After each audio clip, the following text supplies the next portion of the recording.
गुरु माँ के चरणों में सादर प्रणाम।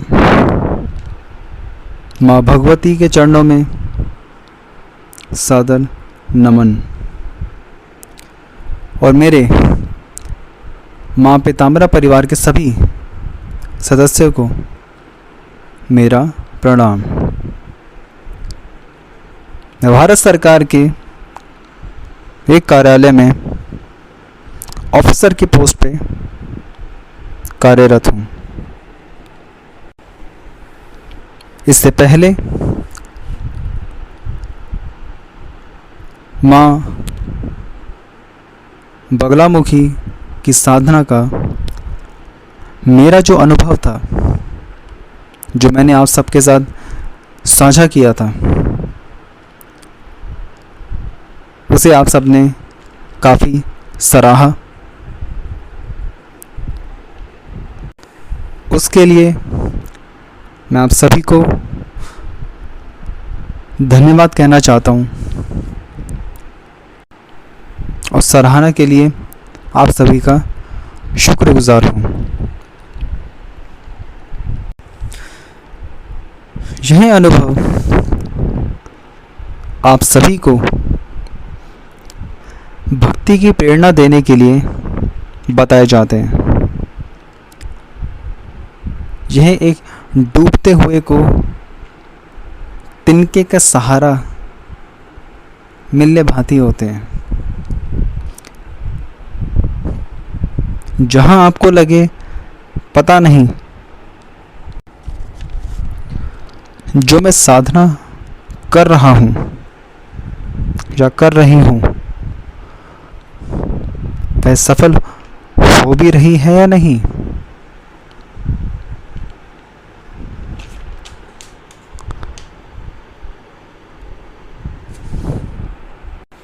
उन मोमेंट्स पर यह अनुभव आप सभी को एक निरंतर मेहनत करने की प्रेरणा देते हैं।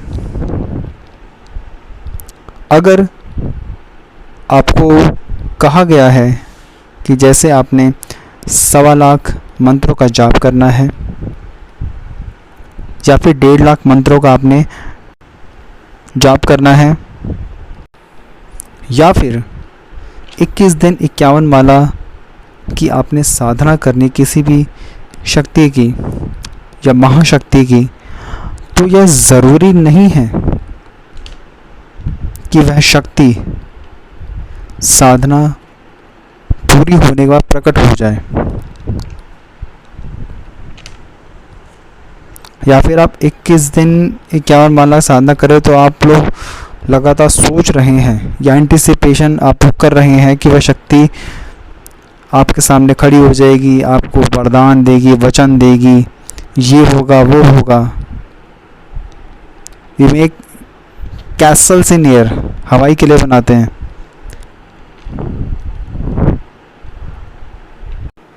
आपके आसपास हल्के फुल्के मूवमेंट्स हुए, कमरे के अंदर, पर वह शक्ति प्रत्यक्ष रूप से आपके सामने नहीं आई।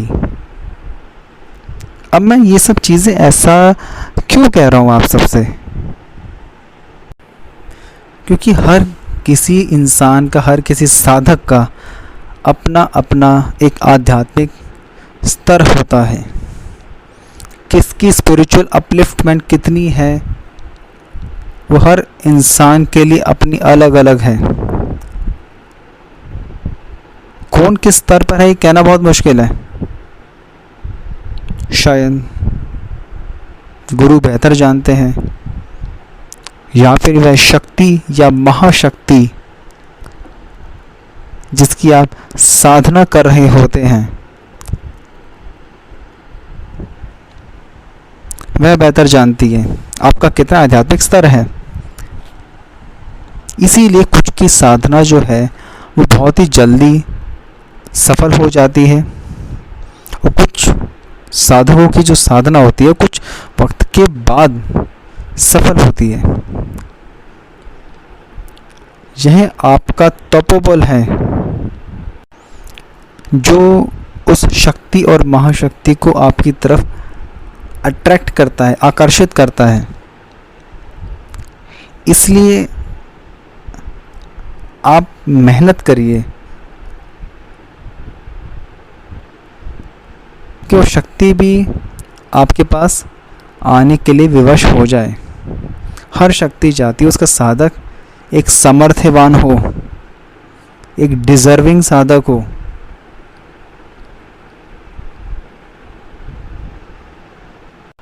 इसीलिए जब भी आप साधना करें तो इतने दिल लगा के, मन लगा के साधना कीजिए कि वह शक्ति भी देखने को लालायित हो जाए कि ऐसा कौन सा साधक है जो मेरी साधना कर रहा है। अभी recently in this duration of lockdown we are watching Ramayan और दूरदर्शन। उसमें एक इंसिडेंस आता है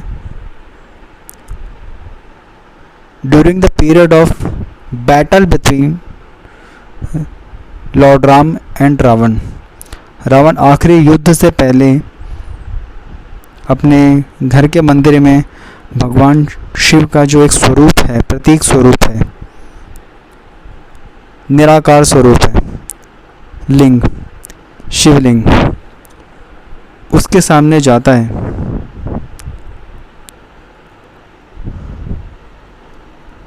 और जाकर कहता है कि यह शक्तियाँ जो आपने मुझे प्रदान करी हैं, वह शक्तियाँ मुझे कोई खैरात में नहीं मिली हैं।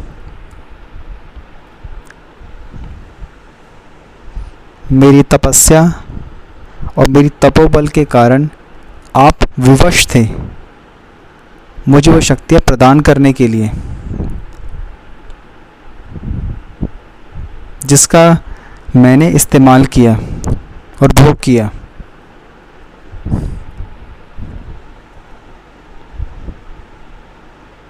उसने अपने आप को इतना समर्थवान बनाया।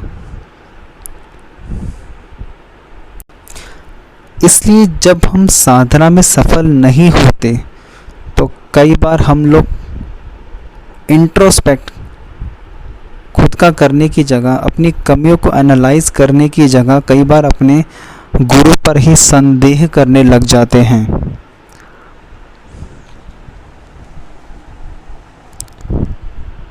लेकिन हम ये इंट्रोस्पेक्शन नहीं करते कि कहीं गलती हमारी तो नहीं, क्योंकि जो विधि से आप साधना कर रहे हैं उसी विधि से कोई और भी साधक है जो साधना कर रहा है और उसको सफलता मिल रही है। तो जब दूसरे को सफलता मिल रही है तो हो सकता है ना कहीं हमारी साधना में कोई कमी रह गई हो।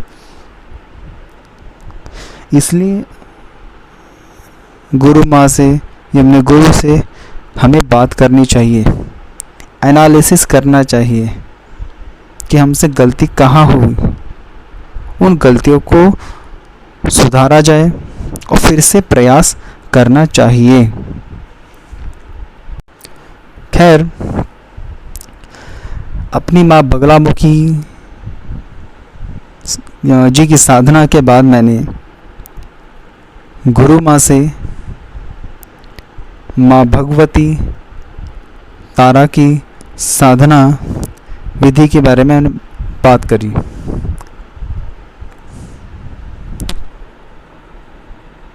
In that duration,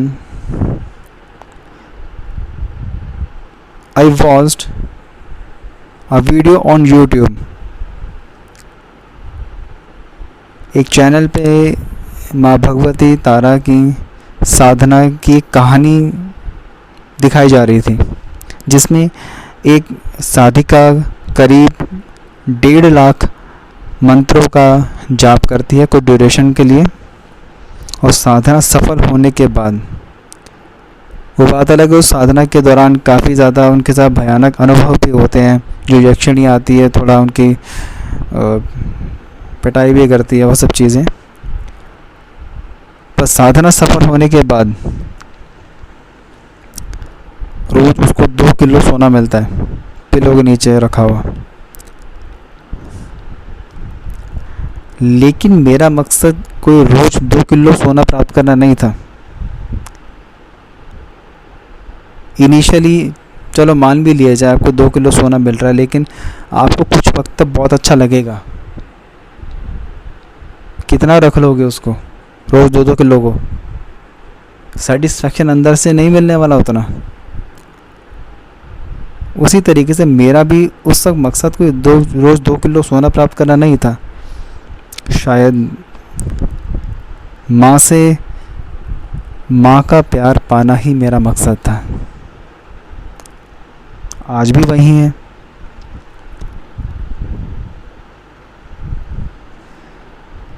ऐसा कहा जाता है कि इंसान जब भगवान से कुछ मांगता है तो शायद अपनी एक सीमित सोच के तहत जितना वो सोच सकता है वो उतना ही उनसे मांगता है, लेकिन कभी असली चीज़ वो मांगता ही नहीं है। इसलिए आप जब साधना करते हैं, माँ भगवती की आप साधना भी करते हैं या जिस किसी भी शक्ति की साधना करते हैं, तो आप उन सब पे सब कुछ छोड़ दें। माँ पे तो खासकर सब कुछ छोड़ दें, क्योंकि माँ तो माँ है, अच्छी तरह जानती है आपकी लाइफ में क्या चल रहा है, आप किस दौर से गुज़र रहे हैं, आपकी इसको क्या ज़रूरत है। माँ को बताने की ज़रूरत नहीं है। माँ का वो आपके दिल से जो कनेक्टिविटी रहती है ना, माँ को सब पता होता है। एक चीज़ और है, माँ के लिए माँ शब्द हमारे मुंह से निकले, ये भी माँ के आशीर्वाद के बिना पॉसिबल नहीं है। ऐसा सौभाग्य हर किसी को नहीं मिलता।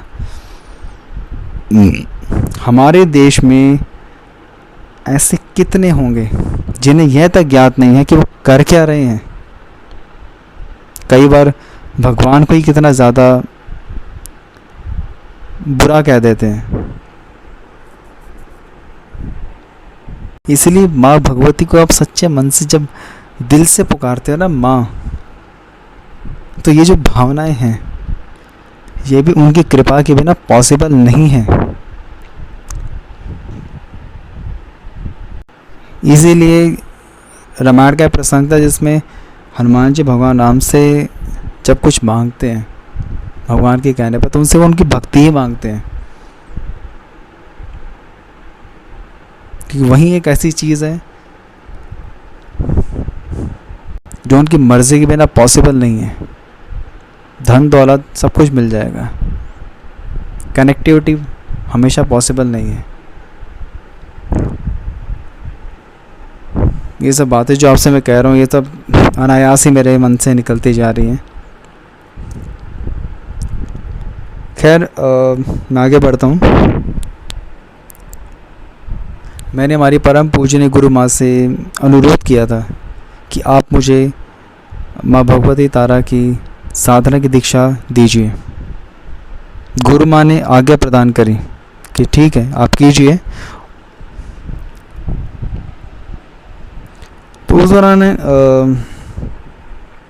हम अलग तरीके से डिस्कशन भी हमारी होती थी। एक हमारे साधना जगत की एक काफ़ी महान हस्ती हैं, एक महात्मा है, पुण्यात्मा नारायण दास श्रीमाली जी। उनके बारे में उनकी जो साधना की विधि थी माँ तारा की, उनका जो तंत्रोक्त विधि थी, एक काफ़ी तीव्र मंत्र थे। तो डिस्कशंस हमारी होती रहती थी गुरु माँ से कि माँ गुरु माँ ये कैसे कैसे होता है, इसकी विधि क्या चीज़ है। काफ़ी ज़्यादा डीप नॉलेज है हमारी गुरु माँ को। वो खैर आप पे डिपेंड करता है कि आप किस तरीके से माँ से ज्ञान प्राप्त कर पाते हैं। खैर मेरी सामग्री पहुंची, और जैसे ही सामग्री मेरी पहुंची उसी ड्यूरेशन में मुझे एक ऑफिशियल ऑर्डर आता है कि मेरी 47 दिन की ट्रेनिंग है एक जगह पर, मुझे वहाँ पे जाने का ऑर्डर आता है। मैं गुरु माँ से बात करता हूँ तथा अपने साथ में जाप करने के लिए माला साथ में ले गया और यंत्र भी अपने साथ ले गया था। जहाँ मैं स्टे करता था वहाँ पर ही मैंने अपने रूम में बैठ के मैं जाप किया करता था। जहाँ हमारा ट्रेनिंग सेंटर था वहाँ पर माँ का एक शक्तिपीठ भी था।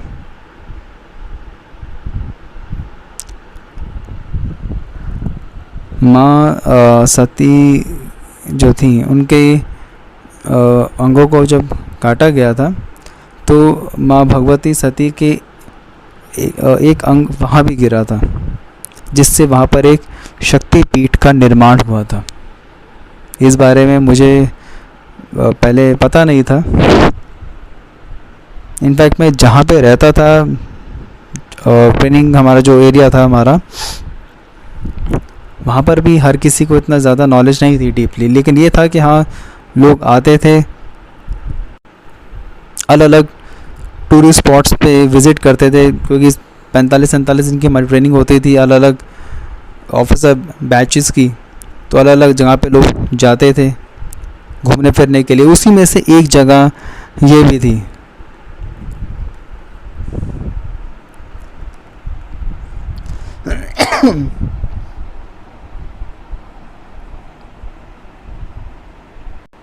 तो मुझे ये बताया गया था कि एक फेमस मंदिर और टूरिस्ट स्पॉट है। I went there alone. अचानक ही मन में एक बार भाव आया कि चलो यार चलते हैं। तो मैं वहाँ पे गया। करीब करीब 80-90 किलोमीटर का जो सफ़र था और 2 से 2.5 घंटे का बस की जर्नी थी वहाँ की। और वहाँ पे गया तो माँ की कृपा से बहुत ही खुले दर्शन हुए। मैंने माँ से वहाँ पे प्रार्थना करी कि आपके दर्शन से जो आपका जो मुझे आशीर्वाद मिला है वो मेरे साथ साथ मेरे माता पिता, मेरे परिवार को, मेरी जो गुरु माँ हैं उनको, और मेरे जो माँ पिता, मेरे परिवार के सदस्य, उन सबको आपका आशीर्वाद प्राप्त हो।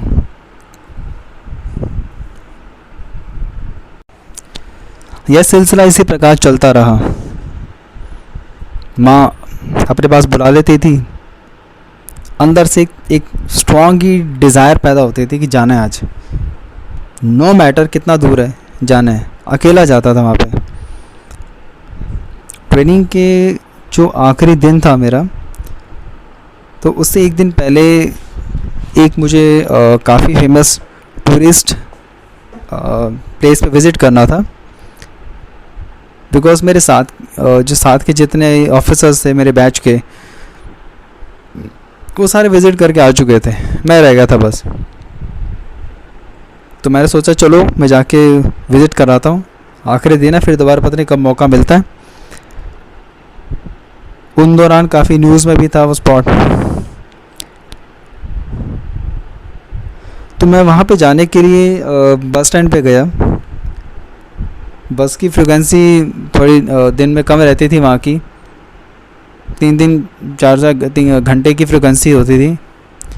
तो शाम को रिटर्न भी करना था, इसलिए जल्दी निकल गया।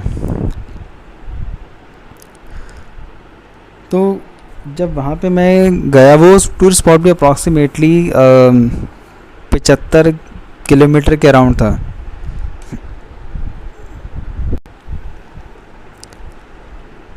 बस स्टैंड पे पहुंचा तो जहाँ जाके पता चलता है कि जो बस है वो टूरिस्ट स्पॉट के करीब 10 मिनट पहले निकल चुकी है वहाँ से।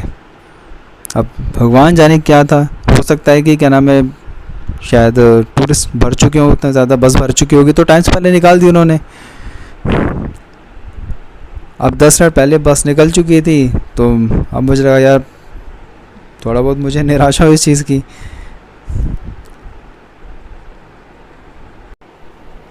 अब जो अगली बस थी वो करीब 12 साढ़े 12 के आसपास की बस थी, 3 साढ़े 3 घंटे के बाद।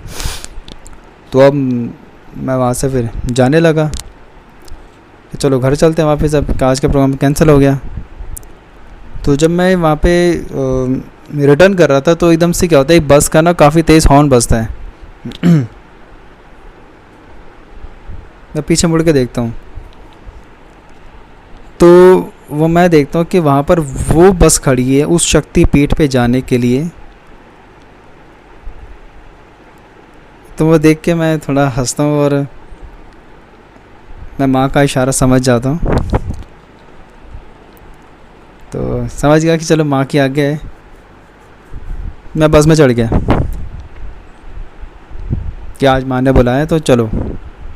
आज 10 मिनट पहले बस निकाल दी माँ ने और जाने लगा तो वहाँ पे बस खड़ी है। इसीलिए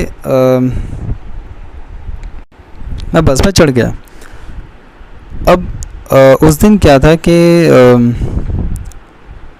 उस शक्तिपीठ के वहाँ पे पहुँचने के लिए मंदिर में 2 तरीके के रास्ते बने हुए थे। एक है कि करीब करीब आप लोग 2500 की अप्रॉक्सीमेटली सीढ़ियाँ हैं, या तो आप सीधा वो सीढ़ियाँ चढ़ के जाओ ऊपर पहाड़ पे तो दर्शन पॉसिबल है।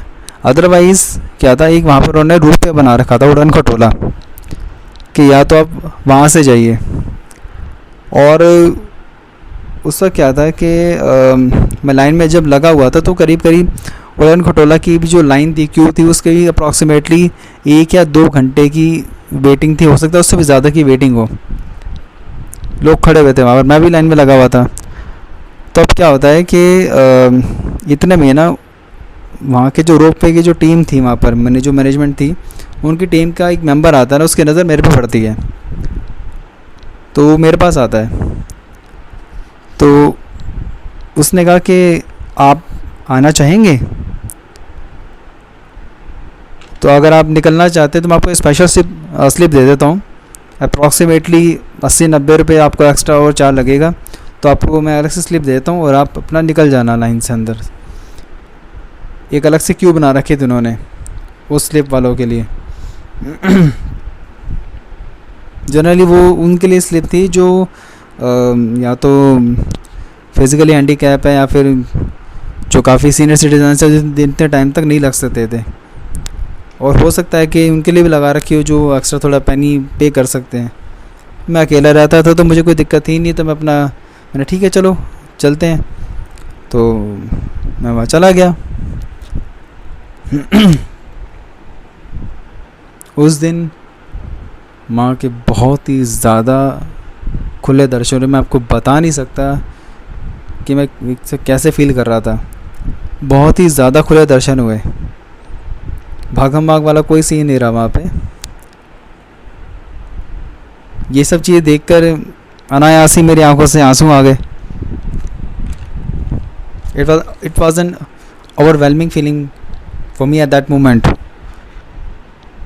मन में भावनाओं के हिलोरे उमड़ रहे थे। दर्शन किए और वापस लौट आया।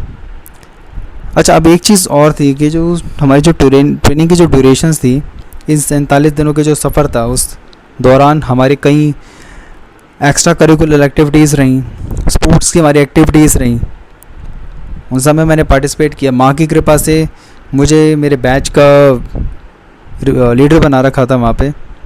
माँ की कृपा के बिना पॉसिबल नहीं था ये सब कुछ मैनेज करने के लिए। तो उसके कुछ विनर्स अनाउंस होने थे लास्ट डे पे। It was the valediction day, जब वहाँ पे सर्टिफिकेट, ट्रॉफीज, प्राइजेस मिलते थे। माँ के आशीर्वाद से उस दिन मुझे 5 अवार्ड्स मिले, जिसमें 3 ट्रॉफीज़ थी और 2 मेडल्स थे। ये सब चीज़ें मैंने गुरु माँ को पिक्स भेजी इसकी इमीडिएटली जब ये ट्रॉफीज़ मैंने कलेक्ट करी। बस एक अवार्ड मेरा मिलना रह गया, वो भी शायद मुझे उसका काफ़ी मलाल था। इवन जो वहाँ के फैकल्टीज़ थे उनको भी इस चीज़ का मलाल था। वो अवार्ड था best officer of the batch का, जो 2-4 नंबरों से मैं रह गया था वहाँ पे, मार्क्स मिलते थे वहाँ पे उसके अंदर। लेकिन आज भी वहाँ की फैकल्टीज़ है जिनको ये उम्मीद थी कि मैं ही उस बैच का बेस्ट ऑफिसर था, तो वो आज भी मुझे वहीं रिकॉग्नाइज़ करते हैं कि this was the person who was the best officer of the batch इस मोमेंट पे। तो हालांकि मुझे अवार्ड मैं जीत नहीं सका, पर कोई बात नहीं।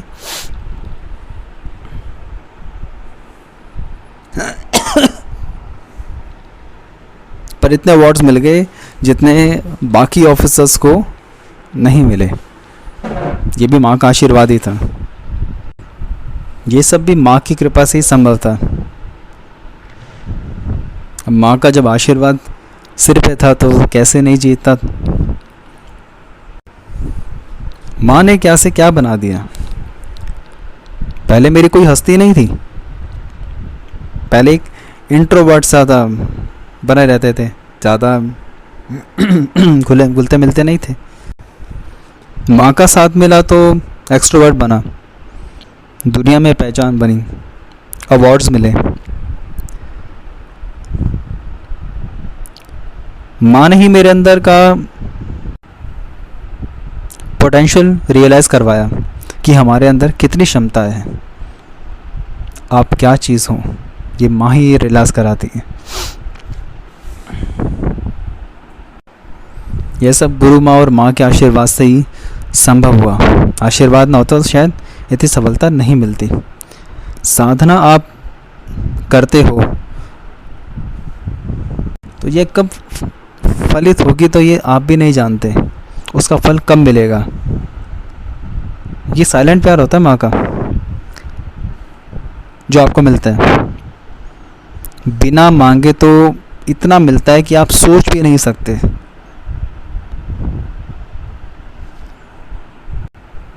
ये तो आपको तय करना होता है कि आप भगवान से क्या रिश्ता रखना चाहते हैं, भगवान का, गुरु का या माता पिता का। ये तो आपको ही तय करना है कि आप भगवान को किस रूप में प्राप्त करना चाहते हैं। हर रिश्ते की अपनी एक परिभाषा है, हर रिश्ते की अपनी एक बाउंड्री है, एक क्षमता है।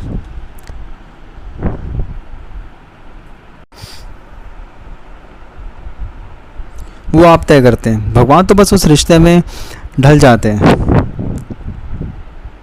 परंतु माँ बाप और संतान का जो संबंध है उसकी कोई सीमा नहीं होती है, यह सीमित है। वहाँ तो जब प्यार लुटता है तो वो बस लुटता ही है प्यार। आप मेरी फीलिंग समझ सकते हैं क्योंकि आप में से कुछ साधक और साधिका पेरेंट्स भी होंगे। आप लोग किस तरह से अपने बच्चे को प्यार करते हैं, किस तरह से अपने बच्चों पे प्यार लुटाते हैं। क्या ये सीमित है? यही रिश्ता माँ भगवती का अपने साधकों के साथ भी होता है, या फिर उस शक्ति की, जिस शक्ति की आप साधना कर रहे हैं। इसे जब भी आप साधना करते हैं किसी भी शक्ति की तो पूरे दिल से साधना करें, उस शक्ति से बिल्कुल प्रेम भाव से आप साधना करें। आप क्या दे सकते हैं उस शक्ति को? मंत्र जाप और अपना प्यार, आपकी भावना, उसी तो प्रसन्न हो कि वो आपको देती है जो भी आप की कामना हो या फिर मनोवांछित फल या वचन, वो शक्ति आपको वही प्रदान करती है। शक्तियाँ आपका मस्तिष्क पड़ती हैं जब आप साधना करते हैं कि आप जो उनसे शक्तियाँ प्राप्त करेंगे, आप उन शक्तियों का किस तरीके से इस्तेमाल करेंगे। इसलिए जब आप साधना करते हैं तो ज़्यादा से ज़्यादा उस बारे में मत सोचा कीजिए कि मैं साधना करूँ तो क्या से, उसके बाद क्या से क्या करूँगा, मेरे घर में क्या क्या दिक्कतें हैं। वो शक्ति अच्छी तरह जानती है, उसको ये भी पता सॉल्यूशन किस तरह से कैसे निकालना है उन प्रॉब्लम्स का। इसलिए आप पूरे दिल से सिर्फ अपना काम करते रहिए और जब संख्या के पीछे मत पड़िए। ना ही जाप पूरा होने के बाद अगर आपको सफलता नहीं मिलती है, शक्ति सामने नहीं आती, तो आप निराश मत होइए, अपना कर्म करते रहिए करते रहिए। कब वो शक्ति आपके सामने आएगी आपको खुद भी नहीं पता। आपके काम कैसे कैसे बनेगा वो खुद भी नहीं पता उस बारे में। आप बस अपना काम करते रहिए। बस यहीं पर मेरा इस अनुभव को समाप्त करता हूँ। इसको फ़िलहाल अभी कामना करता हूँ कि आप सभी की साधना में आप सबको सफलता मिले। बस अनुभव के पीछे मत भागिएगा। जब आप उस स्तर पे पहुँच जाएंगे तब आपको अनुभव इतना ज़्यादा इम्पोर्टेंट नहीं लगेगा, जो शायद अभी आप लोग फील करते हो कि हाँ शक्ति मेरे आसपास है, अनुभव हुआ मुझे। बस प्रेम भाव से आप साधना करिए।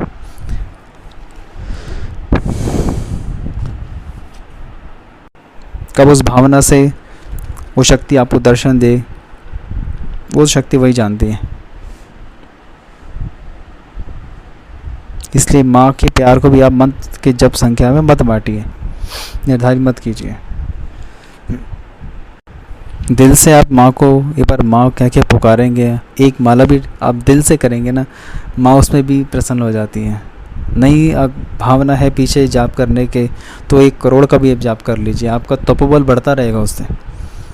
जाप तो कभी वेस्ट होता ही नहीं है, उस 1 करोड़ के जाप से भी आपका तपोबल बढ़ता रहेगा बहुत ज़्यादा। लेकिन पीछे की भावना कैसी है,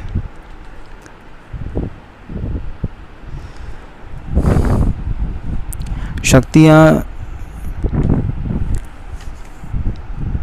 इसी भावना से पहचान लेते कि वेदर द साधक इज़ डिज़र्विंग और नॉट। बस ये भावना त्याग दीजिए। जब कभी सफलता मिलेगी पता भी नहीं चलेगा, सफलता अचानक ही मिलेगी। आपने इतने अनुभव सुने होंगे, उनको सफलता अचानक ही मिली। कोई ऐसा नहीं था कि दिन 51 माला आपने करा तो सफलता मिल गई। सफलता वो लोग करते रहे और अचानक ही सफलता मिली। खैर, इस अपने अनुभव को मैं यहीं समाप्त करता हूँ। फ़िलहाल ये मेरा पार्ट 1 है। इसके बाद मैं कुछ और मेरे अनुभव आपके साथ साझा करूँगा, शेयर करूँगा अगला पार्ट बनाकर। और बहुत ही जल्दी मैं गुरु माँ को वो अपना पार्ट भी मैं भेजूँगा। फ़िलहाल गुरु माँ के चरणों में सादर प्रणाम करते हुए, माँ भगवती के चरणों में सादर नमन करते हुए और मेरी माँ पीताम्बरा परिवार के जो सदस्य हैं, आप सभी के सुख शांति की कामना करते हुए, सफलता की कामना करते हुए आप सभी को मैं प्रणाम कहता हूँ। धन्यवाद।